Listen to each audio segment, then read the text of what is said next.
So we're on our weekend pilgrimage up to Whitewater Ski Resort from Fairview area.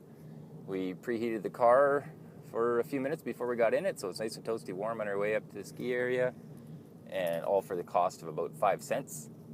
And yeah, we're just going to drive on up to Whitewater here in the winter so you get a sense of what it's like to take an electric vehicle up the hill. Really, it's not that much different than taking a gas car, but you'll see that in a minute.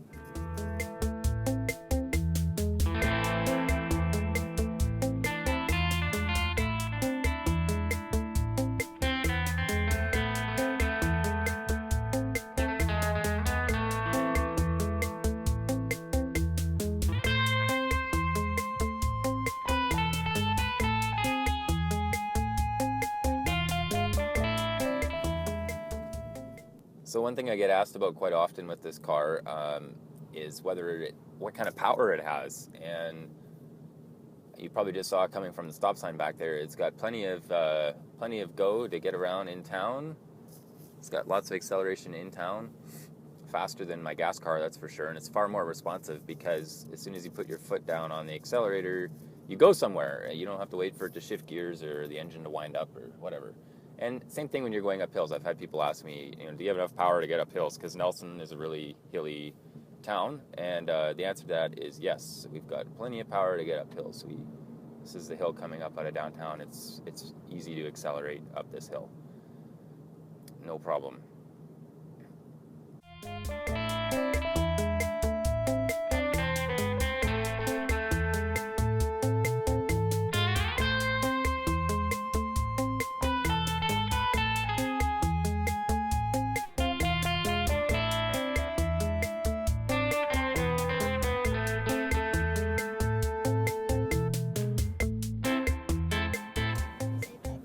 Yes.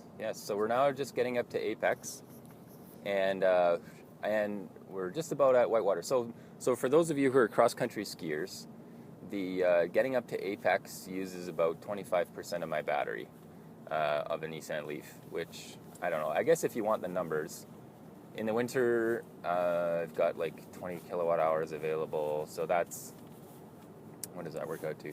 25% of 20 kilowatt, so about 5 kilowatt hours to get to Apex cross-country ski area. And because it's 500 meters higher than downtown, it actually is basically free to get from the ski area back to downtown.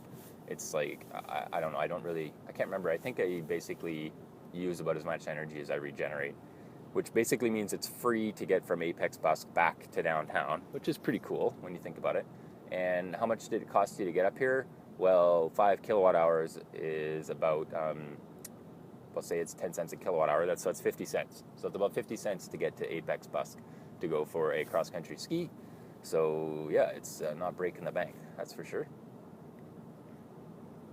And now we're getting to the Whitewater ski area turnoff. So we've got another about 550 meters of elevation to go up and 10 kilometers of driving. And here we get off the asphalt, of course, and get onto the gravel road. Yes, you're right, Cedric. We have asphalt for another couple hundred meters, and then it turns to dirt. So here we are onto the mountain road. And so we'll get a chance to see how the Leaf does. These aren't very challenging conditions today. They keep the road fairly well graded up to Whitewater. So in terms of traction today, there shouldn't be an issue.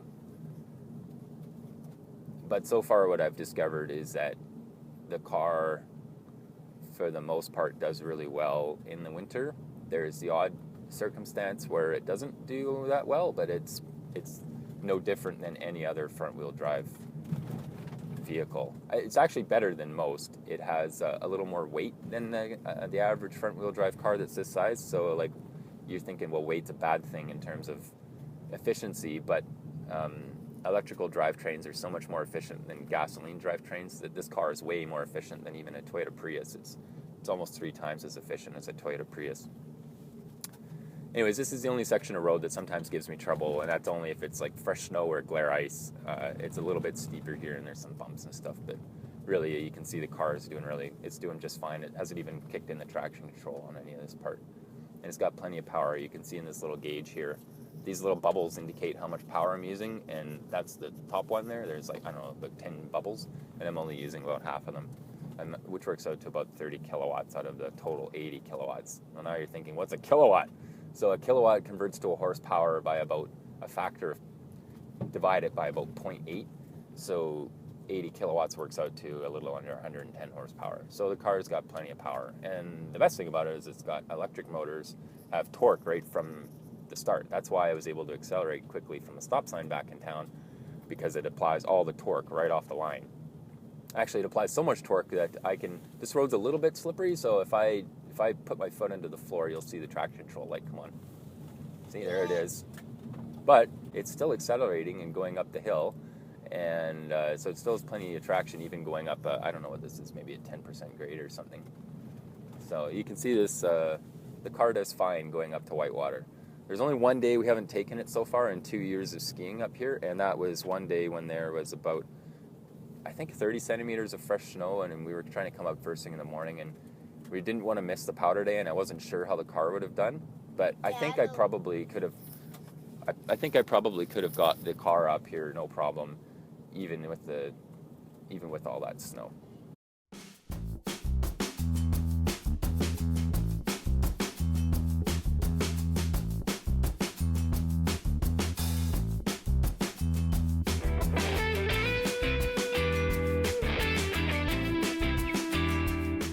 It's now down to minus 13. So people have been also asking me, well, does the car stay warm in the winter? And the answer to that is yes. I've had the car as low as minus 20, and it stays warm inside.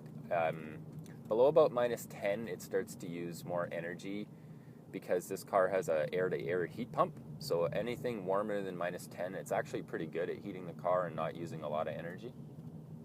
But when it gets colder than minus 10, it has to start using a kind of a supplemental electric resistance heater, just like a baseboard heater in your house. So then it starts to use more power. So right now I'm using about 2 kilowatts to keep the car to a totally comfortable temperature in here. So for a short drive like this, it doesn't matter. Keep the car as warm as you want. It really doesn't matter. I can get home no matter how warm I keep the car. You don't need to worry about that myth of keeping the heat off or anything like that. If you were trying to drive the very maximum range, yeah, maybe you would need to, but I don't use the car that way, so it's not a problem.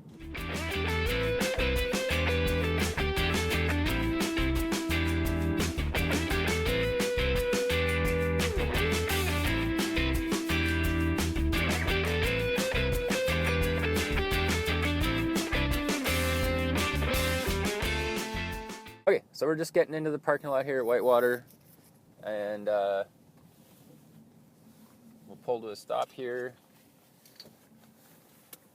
and park the car. So we've actually used a little under 50%. Let's get that refocused so you can actually see. Yeah, we used a little under 50%. It says we could do 43 more kilometers of climbing straight up a hill like that, which is probably maybe a little bit optimistic, but whatever. And yeah, so it's just under 26 kilometers. We did a lot of sitting around, so ignore the elapsed time. And it also will show you the average. So that's 2.7 kilometers per kilowatt hour. So that's how far I can go per kilowatt hour. Remember I said that we have about 20 kilowatt hours in the battery. So 20 times about 2.5. Yeah, so it's about 50 kilometers total. Oh, Cedric's little buddies just showed up next door. Let's hop out of the car and have a quick look at Whitewater Peak. So we just have Cedric's skis with us today, and they just plunk right in the back of the car. So they fit in there pretty easy.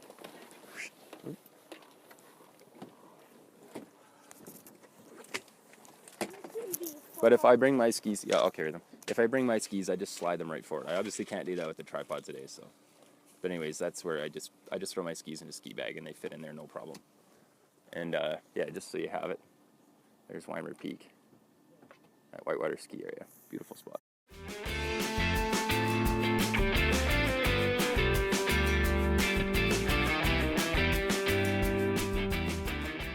Okay, we just got in the car a minute ago, and I'm going to time how long it takes to get heat. That's a calculator. Time how long it takes to get heat out of the car. Because one thing that's awesome about this Nissan Leaf with a heat pump is that it gets heat way faster than a regular car. So let's turn the car on, start, and power on. So we'll see how long it takes to have heat coming out of the defroster thing. And we kind of fogged it up in here, so I'll put the fan on higher. Okay, let's see. You're gonna have to trust me on this. You can't see the heat in the video, of course, but I can tell you when I feel heat coming out of there. Oopsies, roll the window down. It was minus 15 when we got here this morning. We're leaving at lunchtime. It's now the car says it's minus 8, having sat here for a while. It's probably a little bit colder than that. The car usually reads warm when oh, the air is warming up already. It's 45 seconds. When it's only like 0 degrees outside or minus 5, I have heat within a minute. Let's see if it's still the same when it's colder. Yep, I got heat. Like actual heat. And it's just a minute now. So there's actually heat coming out, and you can see my windshield's already cleared up. So that's one of the benefits of an electric car with a heat pump. You get heat way faster than you do with a gas car, or even with any other type of electrical vehicle. Or sorry, like here's a good point. Not all Nissan Leafs come with the heat pump version. Only the SV and the SL trim models do. Okay, so we're at 50% battery now, heading down the hill, and we'll probably get back, I'm guessing, we just flipped down to 49. So I'm going to say that by the time we're at the bottom of the hill, we'll be at 55%. That's my guess.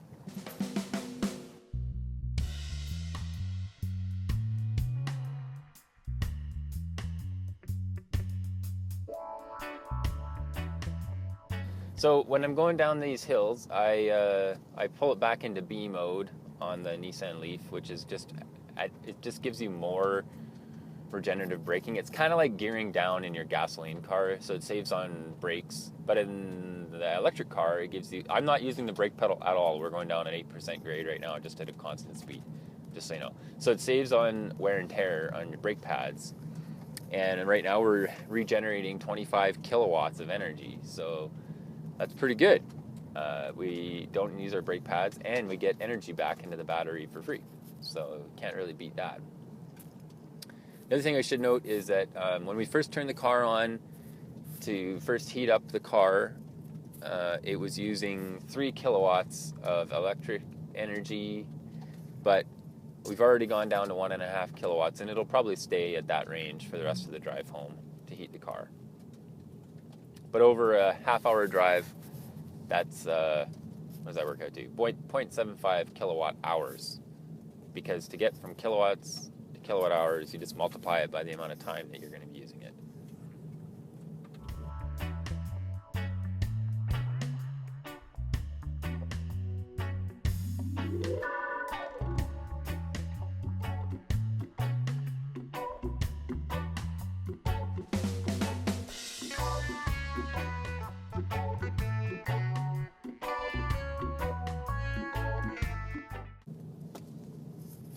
So I didn't notice this morning, but it's actually fairly icy here. So I'm going to wait until there's no cars and then jam on the brakes just to show you. I'm using Nokia Hakka R2s. They're a studless siped tire, and they do a pretty good job. See? So that is the ABS all kicking in. A little bit of sliding, and then getting going again. You can see the traction control, but it's like they're a pretty good tire in terms of winter tire for driving around. They're not studded, but they are the next best thing, that's for sure.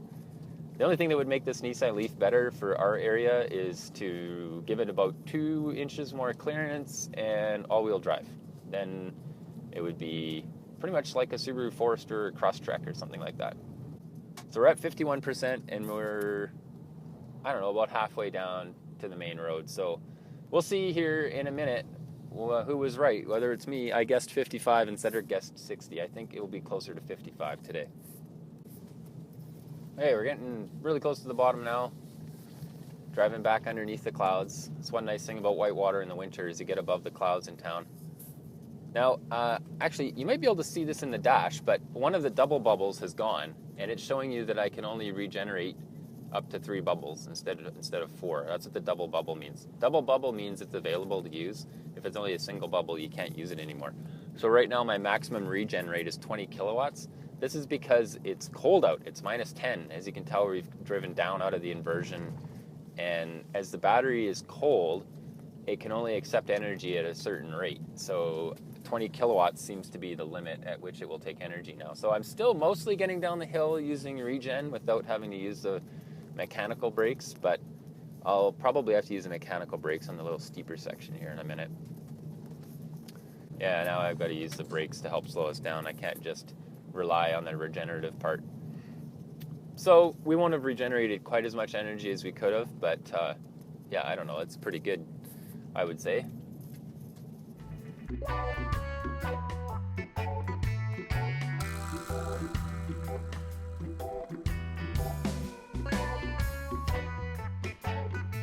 So this is the cross-country ski area parking lot for those who don't know. Oh, we'll just pull it right through here.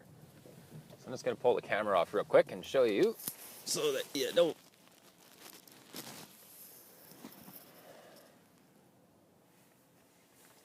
So there's the proof, 55% at the bottom of the hill, and we went from 2.7, I think it was, efficiency to 3.5 to get back down here.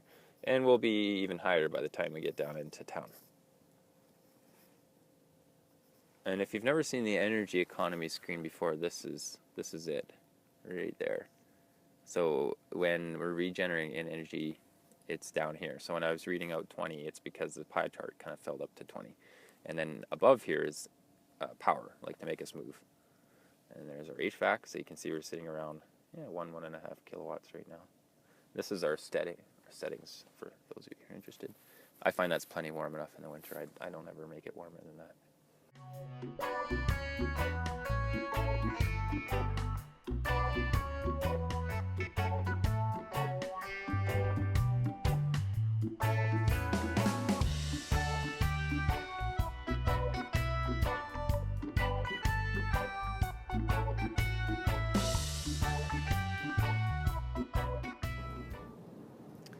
So we've been using energy to get to this point, but we're just about to kind of start going continuously downhill into Nelson. So we had 55% at the bottom of Whitewater Ski Hill Road.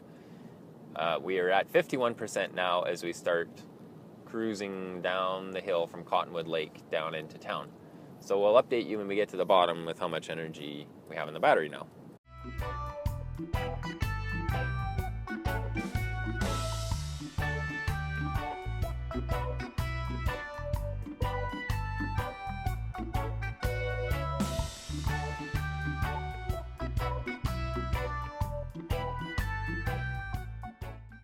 Okay, so we're just about at that 4-way intersection I talked about. We're sitting at 54%, so I probably won't quite get back up to 55, but pretty close.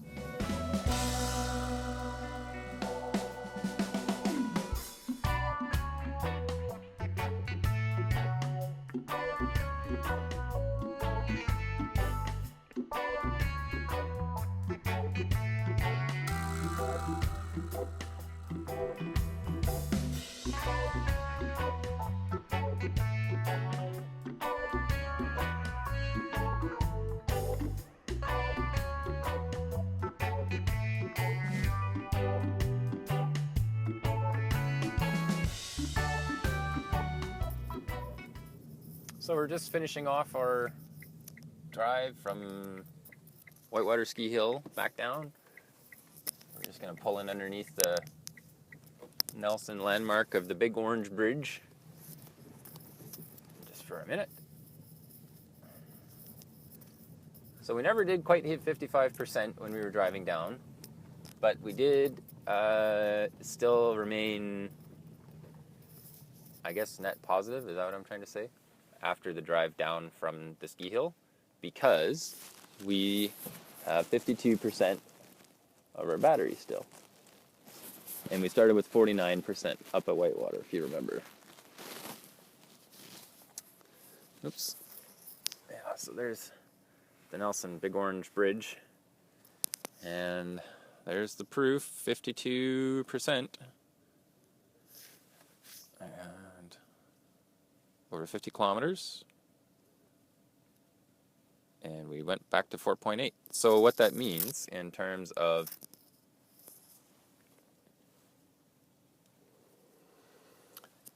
your cost, you probably at, let's see, we used about half our battery, and it's about a 20 kilowatt hour battery, and there's a bit of losses in charging.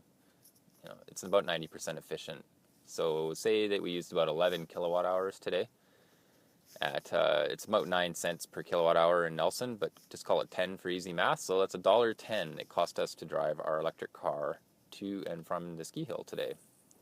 So that's pretty good. And you can get similar savings, of course, in driving around, regular city driving or commuting or whatever you're doing. So anyways, just wanted to show that Nissan Leaf does work quite well for our needs of going to the ski hill on the weekend.